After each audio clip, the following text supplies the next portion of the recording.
Congratulations, true crime addicts. We've survived another week. It is Friday, October 13th, Friday the 13th, 2023. And strange thing, this week I checked, there was absolutely no crime.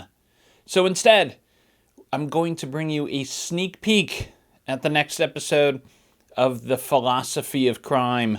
That's right, my other podcast, The Philosophy of Crime. Season 6 premiered last week, and the first 2 shows are already out. Get it wherever you get your podcasts. But I'm going to give a sneak peek today for my True Crime This Week listeners. This is episode 3, which doesn't come out for other people until Tuesday. It is Psychopaths and the Bicameral Mind. Enjoy. I'll see you next week. The murders began in 1976. It was about 1 a.m. on July 29th. 18-year-old Donna Loria and 19-year-old Jody Valenti had just left the Peachtree discotheque in New Rochelle. Donna and Judy were old friends, and both young women were studying to work in the medical field. Jody wanted to be a nurse. Donna was taking EMT classes. Jody drove Donna home to Pelham Bay, where she lived in an apartment with her mom and dad. Jody double-parked outside the apartment, and they sat in the car for a bit, talking. Donna's parents returned from a night out about that time and told Donna to come inside soon. The women were finishing up their conversation when Jody noticed a pudgy man in a striped shirt walking toward her car. "Do you know this guy?" Donna asked. But Jody didn't recognize him, and before she could answer, the man pulled a gun. He crouched down and braced one elbow on his knee, and then fired 4 shots through the passenger window. Donna was killed instantly. Jody got hit in the thigh, and then the man ran away into the night. Jody would later tell police that the killer was a white man, about 5 feet 8 inches tall, and about 200 pounds. His hair was short, dark, and curly. The attack appeared to be completely random. 3 months later, 20-year-old Carl De Niro and 18-year-old Rosemary Keenan were sitting in a parked car in Flushing when the windows exploded. At first, they didn't know what had happened. Rosemary quickly started the car and sped away. As they escaped, De Niro realized he'd been shot in the head. He survived, but underwent surgery so that doctors could replace part of his skull with a metal plate. They never saw their attacker, but police determined the shooter had used a .44 caliber handgun. Then, in November, 2 high school girls, Donna DeMasi and Joanne Lomino, were attacked in Floral Park while walking home from a movie shortly after midnight. A man in military fatigues approached and asked for directions. But before either could answer, he pulled a gun and shot each girl 1 time before fleeing the scene. DeMasi was shot in the neck and survived. Lomino was hit in the back. She survived too, as a paraplegic. Another attack occurred in the early morning hours of January 30th, 1977. 26-year-old Christine Freund and her fiancé John Deal were parked in a car in Queens when 3 gunshots rang out. Deal was able to drive away, but Freund had been shot twice. She died at the hospital. Like the other victims, the shooter had used a .44 caliber.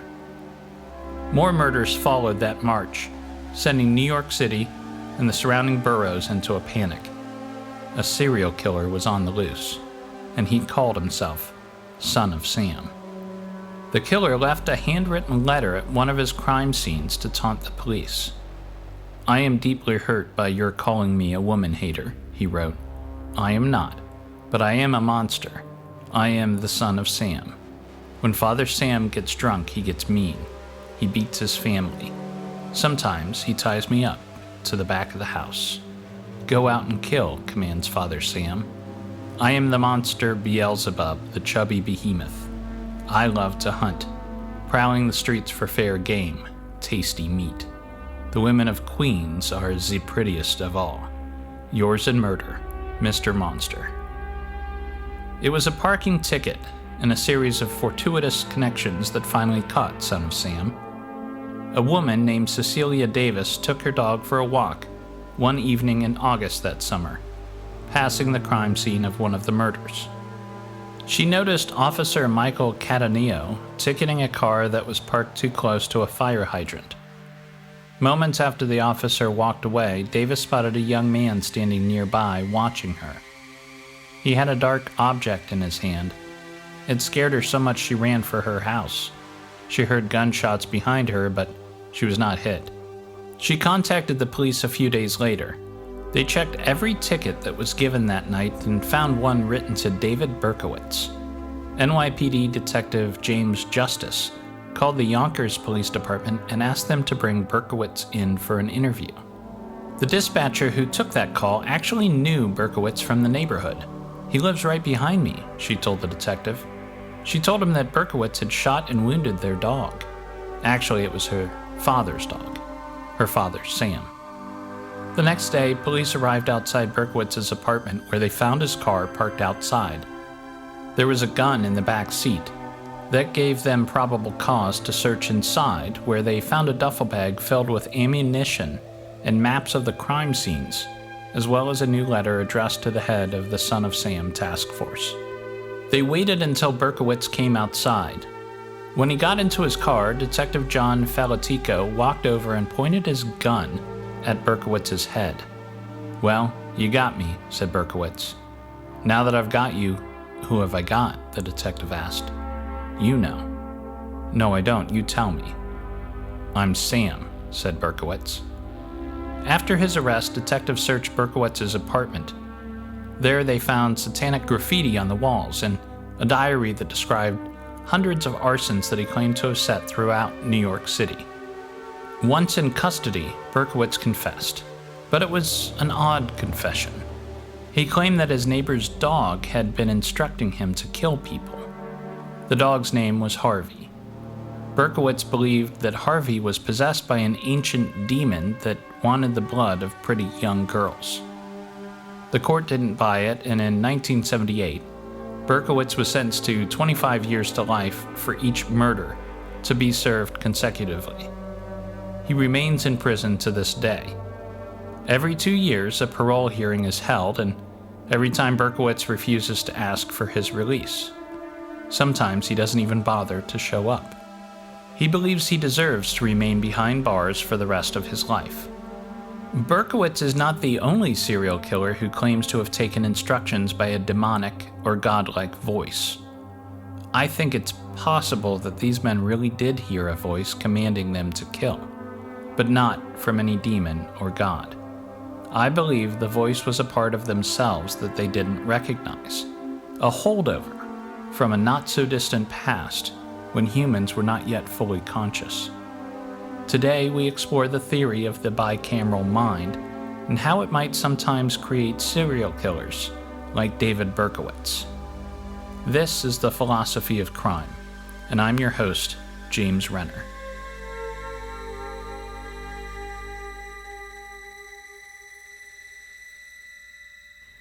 What is consciousness? That's one of those existential questions that will keep you up at night if you think about it too hard. I think, therefore I am, said Descartes. But what does that really mean? Some define consciousness as simply being awake, of being aware. But others believe consciousness is something more, not just an awareness of our surroundings, but a self-awareness, an awareness of our own thoughts and desires, and the ability to control our internal demands and urges. Animals have awareness of the world, but they seem to run mostly on instinct, and very few seem to have a sense of self. There's something decidedly different happening inside the human mind. The search for that special something is what Princeton researcher Julian Jaynes devoted his life to. Jaynes was born in 1920 in West Newton, Massachusetts, the son of a Unitarian minister who died when he was 2. His father left behind 48 volumes of sermons, which Jaynes read as a child. From a very young age, he was intrigued by the paradoxes of consciousness. When he was 6, he would look at a yellow forsythia flower and wonder if the yellow he was seeing was the same yellow anyone else might perceive. How could we ever know for sure?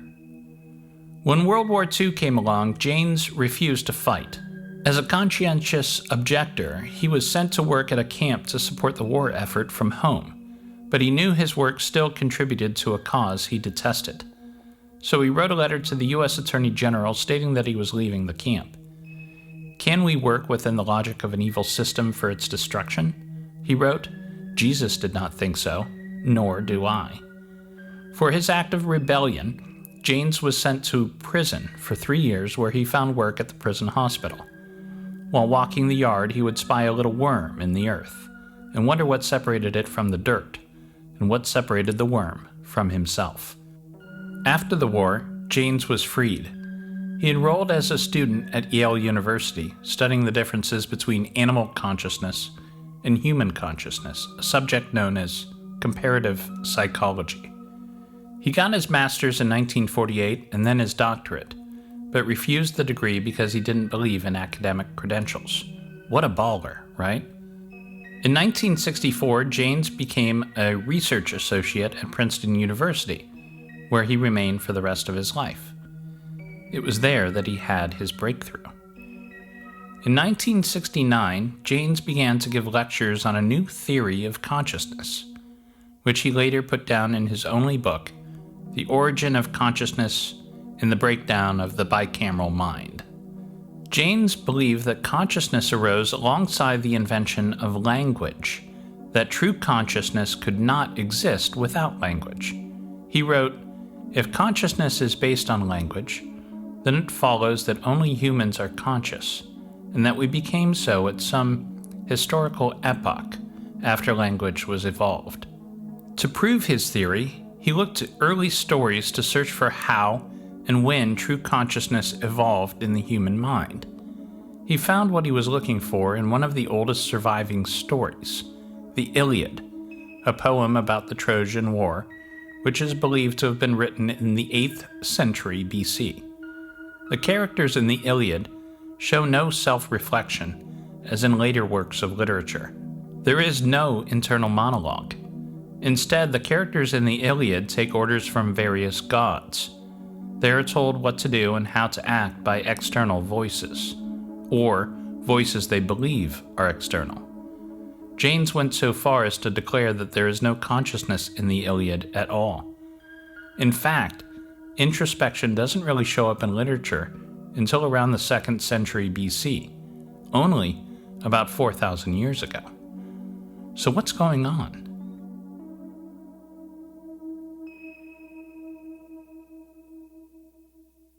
We've known for a long time that our brains are divided into 2 hemispheres, a left brain and a right brain, which communicate with each other so that we can walk and talk and interact with the world. The right hemisphere, for example, controls our left hand, while our left hemisphere controls the movements of our right hand, and they must work together to help us eat a roast beef sandwich. Each side of our brain is its own chamber of functionality. The Latin word for chamber is camera, hence the bicameral mind. There was a time, not so long ago, when humans lived in small groups of 20 or 30 people, small tribes of hunters and gatherers who survived on instinct alone, driven by the need to eat and to reproduce. And then along came language. Some believe primitive man ate some magic mushrooms that open up their minds to the possibility of language, but that's a story for another day. Suffice to say, language, and more importantly the use of metaphor, changed everything. Suddenly, we had the ability to communicate complex ideas and abstract thoughts with each other. This allowed us to organize into bigger groups and to work together to build larger communities. We learned to pass down our experiences in stories and written text, so that each generation could build upon the last. From community came culture. But still, we were not fully conscious, according to Janes. Not yet, anyway. Janes believed that at this point in history, the 2 hemispheres of our brain were less integrated than they are today. One side was working as an executive, suggesting behavior and action to the other side which did as it was told. And after the invention of language, that executive part could now issue orders not through instinct, but through language itself. And those executive orders were interpreted as audible hallucinations. We heard someone inside our head giving us orders, and we believed this was the voice of God. And so we invented religion. And then at some point, around 4,000 years ago, our brains evolved so that these audible hallucinations were replaced with an internal monologue and a self-awareness that these commands and the will to act were our own thoughts. We became aware that we were thinking. At that point, we began to see self-reflection in literature. There is some decent evidence to support this theory. Occasionally, people suffer accidents which damage the connection between the hemispheres of their brains, a collection of neurons known as the corpus callosum. A neuropsychologist named Roger Sperry conducted a series of experiments with people whose corpus callosum had been severed. For one such experiment, Sperry showed his participants a word on a screen while having a patch over the person's eye. Remember, the right eye is controlled by the left hemisphere and the left eye by the right hemisphere. So Sperry covered a person's left eye and showed them a word, and then did it again with the other eye. What he found was weird. When the participants saw the word with their right eye, they were able to say the word back to him. But when the participants viewed the word with their left eye, they could not remember what word they were looking at. The hemisphere that recognized the word could not communicate with the part that could speak to Sperry. Sperry concluded that the left hemisphere could recognize and articulate language, while the right one could not. We are literally of two minds. So we've recently evolved a way for the two chambers of our brains to communicate through self-aware, language-based thinking, and we no longer interpret these messages as auditory hallucinations. However, like every other genetic trait, sometimes recessive structures re-emerge. After all, some people today are still born with little vestigial tails or extra nipples, holdovers from an ancient genetic soup. Likewise, Janes believed we still see traces of these less integrated bicameral minds in some people, specifically in the brains of schizophrenics, who hear loud voices in their heads, which they sometimes interpret as the voice of God, or a demon, or a family member. And sometimes those voices tell them to kill. Recent studies show that 10% of all homicides in the United States are committed by people who suffer from schizophrenia. When it comes to mass killing, spree murders, and serial killings, it's closer to 33%, a third of all cases. Jared Lee Lautner, the man who killed 6 people and wounded U.S. Representative Gabriel Giffords, and John Holmes, the man who shot up a movie theater in Aurora, Colorado, were both schizophrenic. A serial killer named Herbert Mullen killed several people in California in the 70s because a voice in his head told him there would be a great earthquake if he didn't. Doesn't that sound like something from the Bible? Here in Cleveland, Anthony Sowell heard the voice of a ghost talking to him. And let's not forget Joe D'Angelo, the Golden State Killer, who believed he had a demon inside him urging him to kill. It seems likely that some of those killers may possess a more primitive mind, one where the hemispheres are still communicating by audible hallucinations. But traumatic brain injury may also be a factor for some. There are several papers to be found on the link between schizophrenia and TBI online through the National Institutes of Health and publications like the Journal of Neurology. Evidence suggests that people who suffered a traumatic brain injury were 60% more likely to develop schizophrenia. In fact, this may be what created a mind like David Berkowitz. When he was 7 years old, Berkowitz suffered serious head injuries after being struck by a car. A few months after that, he ran into a wall and again injured his head. When he was 8, he was struck on the head by a pipe. It's quite possible that Berkowitz damaged his corpus callosum in those accidents because, by age 11, he was hearing monsters whispering to him in his room at night, and he begins setting arson fires when he's 12. Personally, I'm a believer in the theory of the bicameral mind. It provides a handy explanation for the very worst serial killers in modern history. Otherwise, what is it that drives these people to act the way they do? Better to think it can all be blamed on physiology. It also provides hope for early intervention. If Berkowitz had been diagnosed with a damaged corpus callosum when he was 8, maybe there's something we could have done to help him before he started hearing his neighbor's dog commanding him to kill. Or at least he could have been properly monitored. However, the idea also frightens me because it suggests the possibility that at least some of the people we encounter in this world are not fully conscious, but merely automatons running on instinct, capable of immeasurable violence if provoked. So the next time someone cuts you off in traffic, maybe it's best not to retaliate. You never know what they're thinking, or if they're thinking at all. The Philosophy of Crime is a Fearful Symmetry production. This episode was recorded by Jeff Koval at the Stay Level Recording Studio in Fairlawn, Ohio. It was produced and edited by William Mankey. I'm James Renner. If you enjoyed this episode, please check out my new weekly podcast, True Crime This Week.